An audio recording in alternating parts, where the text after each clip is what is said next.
The Simon Fraser University men's football team played host to the Dixie State Red Storm on Saturday night. Both teams are coming off disappointing losses and are hungry for a win. It's the Clan that jump out of the gate early, as SFU's leading running back Bo Palmer carries the ball for 20 yards, putting the team in great field position. Trey Wheeler, starting quarterback for SFU, connects with a sprawling Mathis Baumbach in the end zone for the first score of the game. Baumbach finishes the game with 33 yards receiving. Wheeler setting up to pass again and finds Bobby Pospichel wide open down the field, but he is called out of bounds at the 22-yard line. On the same drive, Wheeler hooks up once more with Pospichel to put them within striking distance.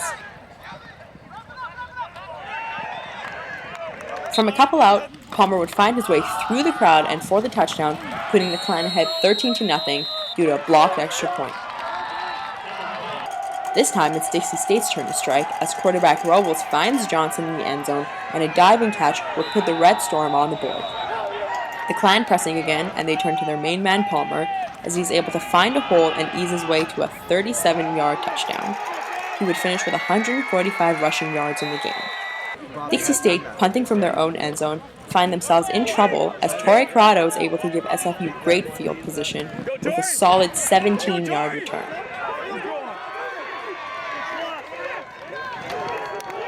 On the very next play, Wheeler connects with Lamar Durant in the end zone.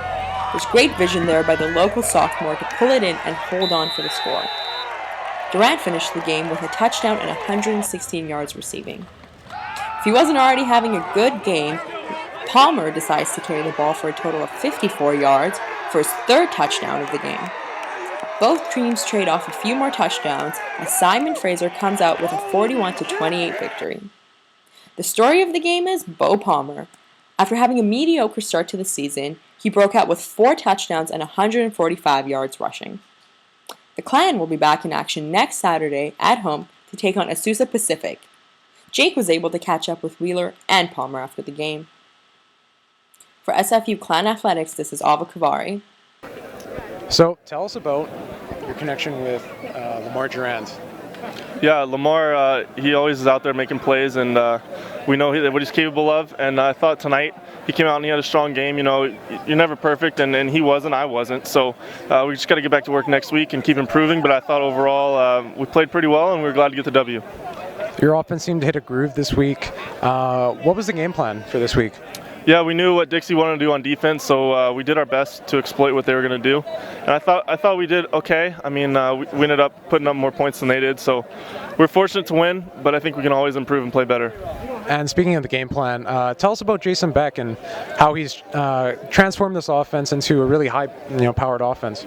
Yeah, you know, Coach Beck's been great to have around, a quarterback mind, like I've said, and so it's really a blessing for me to have him and have his tutelage. But, you know, tonight I feel like we didn't play our best game and we still put up 41 points. So that's just a testament to what he's brought to the program and the plays that he calls and the offense that he has us running. So he's a blessing to have, and we're really thankful to have him. All right, thanks a lot, man. All right, thank you. Good game.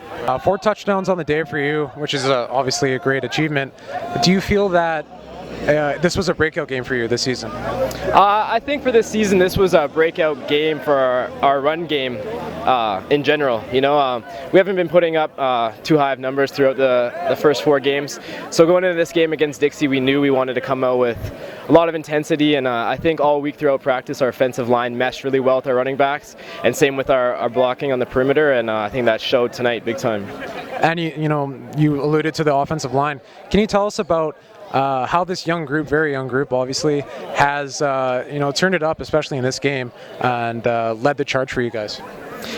Well, everybody knows we lost about 4 starters coming into the season from last year on the offensive line, and a lot of young guys were thrown into the fire. Guys that could have redshirted took one for the team basically, and they've been stepping up, and they're already great players, so I can't wait to see where they're going to be in their senior year. So it's great to have those guys step up and make it feel just like how things were last year. A very tough loss last week, obviously, 4th quarter loss. What does a win this week like that mean to you guys coming from a tough 4th quarter loss last week? It means everything. Like I said, we had a really good week of practice up on the hill this week, and the most important thing that we learned is not to leave it up to the refs. A lot of people said, oh, there was bad reffing, some plays we should have had back and all this, some calls we should have had back. When it comes down to it, we shouldn't have been in the position that the game was decided by the refs. So I think we proved that tonight with a score of 41-28. We didn't leave it up to any sort of interpretation. So I'm glad the win was definitive tonight. Thanks, man. Appreciate it, dude. Good